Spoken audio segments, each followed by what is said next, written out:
Summer के साथ बहुत पेशेंट्स की एक कॉमन क्वेरी होती है, खास करके डायबिटीज के पेशेंट्स की। क्या सर हम मैंगो या आम खा सकते हैं? द आंसर इज बिल्कुल खा सकते हैं, पर आम आप आम तरीके से नहीं खा सकते। इसके लिए आपको कुछ बातों का ख्याल रखना होगा।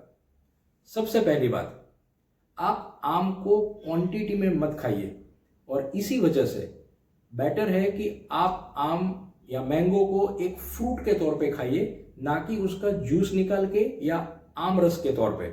इससे यूजुअली आप उसे ज़्यादा कंज्यूम करेंगे क्वांटिटी वाइज, और उसकी वजह से भले ही फ्रूट शुगर फ्रुक्टोज है, पर फिर भी आपके बॉडी में शुगर लेवल बढ़ेगा। दूसरी बात, यूजुअली ये कॉमन प्रैक्टिस देखी है कि लोग आम को खाने के साथ खाते हैं। आप उसे अवॉइड करिए। अपने लंच या डिनर में आम रस या आम एज अ फ्रूट साथ में मत खाइए। बेटर है कि आप उसे एज अ सेपरेट मील, या तो सुबह के नाश्ते में या शाम को एज अ सेपरेट मील खाइए। लंच और डिनर के साथ अवॉइड करिए। खास करके लेट इवनिंग में या डिनर के बाद आम मत खाइए, उससे आपका शुगर लेवल बढ़ेगा। तीसरी बात, अगर आपको आम खाना है, वैसे तो आम का technically speaking glycemic index low to moderate और ग्लाइसेमिक लोड भी लो रहता है, बट फिर भी अगर आपको आम की शुगर बहुत जल्दी अपने बॉडी में नहीं बढ़े, वो देखना है, तो आप जब भी आम खाते हैं सी टू इट कि आप उसको फाइबर के साथ खाइए। यानी जब भी आप आम खाते हैं तो आप ओट्स के साथ खा सकते हैं, या आम के साथ आप नट्स, ड्राई फ्रूट्स या कुछ सीड्स ले सकते हैं, जिसकी वजह से आम की शुगर की मात्रा आपके शरीर में बहुत जल्दी नहीं बढ़ेगी। वो धीरे धीरे एब्जॉर्ब होगा और आपका शुगर लेवल नहीं बढ़ेगा। चौथी बात, अगर आपका शुगर लेवल बहुत फ्लक्चुएट होता है तो आप क्या कर सकते हैं, थोड़ा आम आप सुबह के सेपरेट मील में खाइए, थोड़ा आप शाम को अलग से खाइए, एक साथ उसे ज्यादा कंज्यूम ना करें। पांचवी बात, आम का बेस्ट तरीका अगर आपको शुगर लेवल कंट्रोल में रखना है, तो जब भी आपका एक्सरसाइज का शेड्यूल होता है या जब भी आप वॉक के लिए जाते हैं, उससे पहले आप आम खाइए। तो क्या होगा, उसकी जो शुगर होगी वो बॉडी में बहुत अच्छी तरीके से यूटिलाइज होगी और आपका शुगर लेवल कंट्रोल में रहेगा। तो ये कुछ चीजें हैं, ये कुछ बातें हैं जो ध्यान में रख के आप डेफिनेटली आम खा सकते हैं। अगर न्यूट्रिशन पॉइंट ऑफ व्यू में बात करूं, तो आम एज अ फ्रूट न्यूट्रिशन में बहुत ही रिच फ्रूट है।